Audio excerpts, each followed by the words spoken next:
Got some breaking news for you. Baker Hughes just came out with their oil data, their rig counts. Apparently, rig counts down 21 for the week, sending crude oil to session highs. That's a big move. A lot of oil rigs off as oil went higher. Interesting. Hey, beyond today's optimism, let's talk about this market. I continue to like the action in these dull sectors, right? That underperformed last year. We're talking materials, industrials, the biggest winners yesterday, the biggest winners today. Now, part of that, I will say, on reports that the administration plans to promote an infrastructure plan during the State of the Union. There will be one. We don't know where. Apparently, the plan will mimic Eisenhower's Great Highways plan of the 1950s and 60s. Now, back then, it was $25 billion. It lasted 13 years, adjusted for inflation, $234 billion. Something, though, tells me it probably would be a lot more money than that. Now, even without that kind of thing, I think there are some deep-pocketed value investors out there, and they're looking for value and mitigated downside risk. On that note, stocks like J.B. Hunt, great proxies for the economy. You know, this is the best performer today and the best sector today. The company saw revenues grow in all of its segments. Intermodal was up 15%. Dedicated contract services up 25%. Integrated capacity up 7%. And their truck business up 21%. While I think communication services will be our big winner this year, I think big money can still be made on old and boring as well.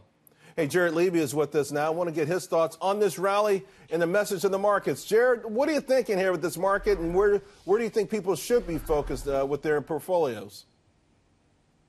Well, I feel a lot better than I did a couple weeks ago. But if you remember a couple weeks ago on your show, I said, let's start nibbling here. And when we were down sort of near the lows, let's start nibbling, but realize we're going to be in for a little bit of a wild ride. I like the fact that the S&P has broken through its 50-day moving average. Again, from a technical perspective, a lot of folks are looking at that. And it's approaching its 200 days. So from a technical perspective, that's a good thing.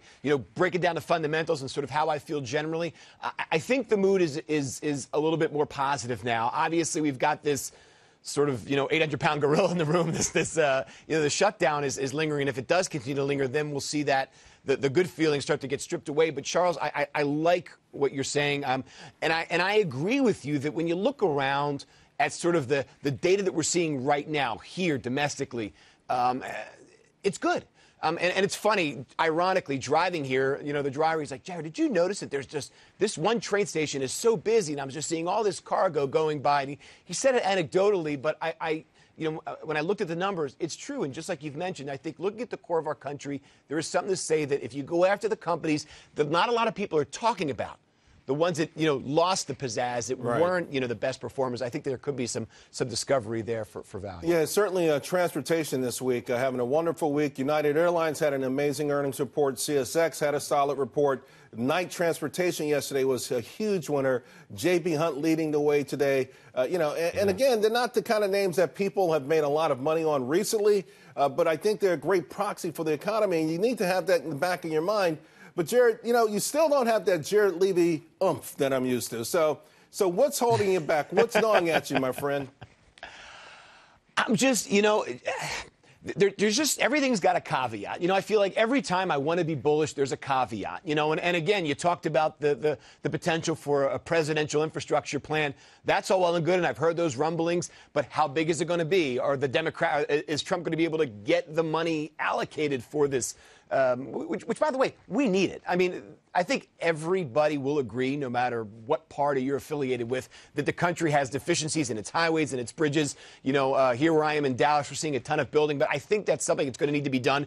And on that, a company like Martin Marietta, perhaps it provides the aggregate. But again, getting back to what I talked about earlier, look at some of these companies that provide the technologies that are maybe in the supply chains for a company like Martin Marietta or some of the big construction companies out there. Look at these little suppliers that maybe aren't getting that attention. Because I do think that infrastructure bill will come into play. But I don't. And I know that's like the worst thing to say on live television, but I've been digging into this just now over the past day or two. And really, if I come back next week, I'll be able to deliver something for you. But right now, I don't have something I'm really excited about on that materials front and on the construction and transportation front. I do like J.B. Hunt, though. Okay, if this rally peters out, if it turns out this was premature excitement over China, if it turns out the shutdown continues to linger, if we start to get more economic data like that, like the Michigan Consumer Sentiment Report, which took a massive dive, How does that change the dynamics of your thinking, and what should we be positioned on that with just 40 seconds left? Okay, so what that comes back to is earnings, right? You know, I've been watching earnings. I think about 40 S&P companies have reported. We're seeing good earnings growth and fairly decent revenue growth. The bar is low right now, Charles. So again, as long as we kind of stay on the current trajectory we're at in earnings, and as long as we don't see a lot of management warnings, you know, for the future, I think we continue to go here. I think the economy looks decent. I think, again, there's some bigger headline risk we have to worry about. But, you know, this is a play-it-by-day kind of a market. And, again, if you're in it for the long term, find those stocks that aren't getting the headlines. Find the stocks that aren't the big efficient names everybody's talking about. That's where you'll find the secrets.